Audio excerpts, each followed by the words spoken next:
దయచేసి మిత్రులారా ఈ వీడియోని పూర్తి స్థాయిలో చూడడానికి అయితే ప్రయత్నం చేయండి. ఎందుకంటే రేవంత్ రెడ్డి గురించి నేను ముందే చెప్తా ఉన్నా.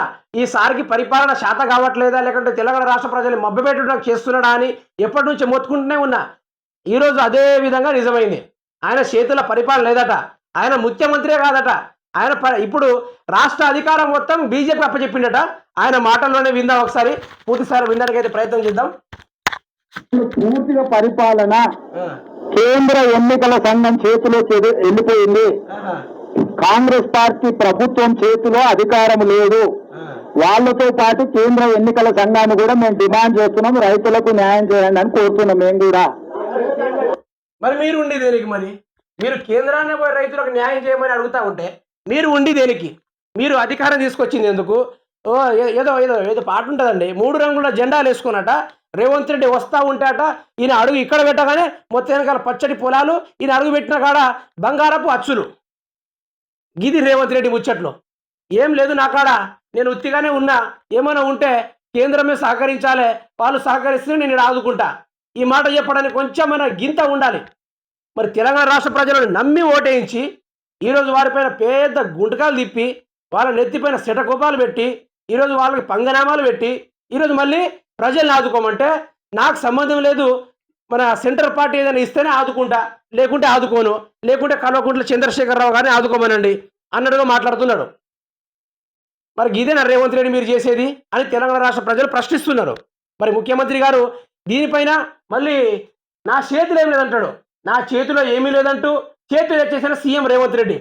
ఈయన చేతిలో ఎప్పుడు ఏముండదు చెప్తున్నా కదా.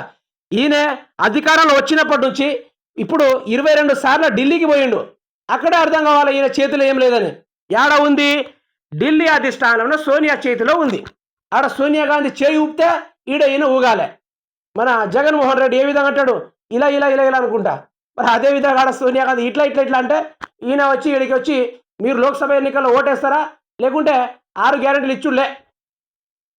ఇప్పుడు సెంట్రల్ పార్టీల కనుక బీజేపీ అధికారంలోకి వస్తే రేవంత్ రెడ్డి చెంగున ఎగరపుంటే చూడండి, చెంగున ఎగిరిపోయి ఆయనకి గులాంగిరి చేయకుంటే చూడండి.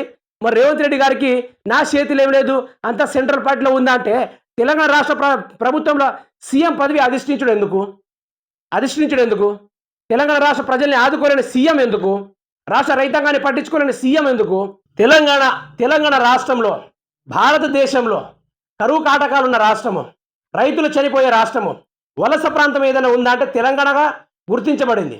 మరి ప్రజలు కేసీఆర్ని ఆయన నమ్మకాన్ని ఒమ్ము చేసి ఆయన కుర్చీని నీలగొట్టేసి నీ కుర్చీని లేపినప్పుడు ప్రజల్ని పట్టించుకోవాల్సింది పోయి ఈరోజు నా చేతులు ఏం లేదని చేతులు ఎత్తేస్తే ఇది ఎంత వాస్తవానికి కరెక్ట్? మిత్రులారా మీరే సమాధానం చెప్పాలి దీనికి. మరి రేవంత్ రెడ్డి ఇప్పటిదాకా ప్రజలు ఆయనని నమ్ముకుంటూ ఉన్నారు. మరి అలాంటి వాళ్ళకి ఎటువంటి సమాధానం చెప్తారు సీఎం రేవంత్ రెడ్డి? ఏమని అంటే ఢిల్లీ పాట పాడుతున్నాడు, ఏమని అంటే నా చేతులు ఏం లేదంటున్నాడు, ఏమని అంటే ఇక సెంట్రల్ పార్టీ తలుస్తేనే రైతుల్ని ఆదుకుంటా, లేకుంటే ఆదుకోను అన్నట్టుగా ఇప్పుడు మాటలైతే మీరు విన్నదే. ఈ పూర్తి వీడియో విన్నా కూడా మీకు తెలుస్తుంది. పూర్తి వీడియో కూడా నేను చూసినా, మీరు కూడా చూడండి ఎట్లా మాట్లాడుతున్నారంటే 200 రైతాంగం వారు మరణించి అబద్ధం అంటాడు. మరి 200 మంది మరణించుడు అబద్ధమా? ఈ బూటకమైన నాటకపు మాటలు ఎందుకు మాట్లాడుతున్నారు? కాంగ్రెస్ నాయకులకి ఎందుకు మాట్లాడుతున్నారు? మీరు తెలంగాణ రాష్ట్ర ప్రజల్ని ఆగం చేయడానికి ఎందుకు కూనుకున్నారు? దయచేసి తెలంగాణ రాష్ట్ర ప్రజలు మేలుకోవాలి, ఇకనైనా మేలుకోవాలి. 3 నెలల్లోనే ఎన్ని చావులకు పత్రికలు ఎక్కాయంటే ఈరోజు దానిపైన కూడా సీఎం రేవంత్ రెడ్డి రైతులు మరణించారు అంటే వెకిలి నవ్వులు నవ్వుతున్నాడు. మరి తెలంగాణ రాష్ట్ర రైతాంగం వారే కానీ, తెలంగాణ రాష్ట్ర ప్రజలే కానీ ఈసారి లోక్సభ ఎన్నికల్లో ఎట్లాంటి సమాధానం ఇవ్వాలంటే రేవంత్ రెడ్డికి మైండ్ బ్లాక్ అయిపోవాలి. ఆయన అంటాడు కదా, నా చేతిలో ఏం లేదు, అంతా లోక్సభ ఎన్నికల మన వాళ్ళ హ్యాండ్ ఓవర్గా వెళ్ళిపోయింది, అంతా సెంట్రలే చూసుకుంటుంది, వాళ్ళు ఏమైనా తలుసుకుంటేనే నేను ఇస్తా, లేకుంటే ఇయ్యా. మరి గట్లాంటోడు మనకెందుకు? నేను అడుగుతున్నా.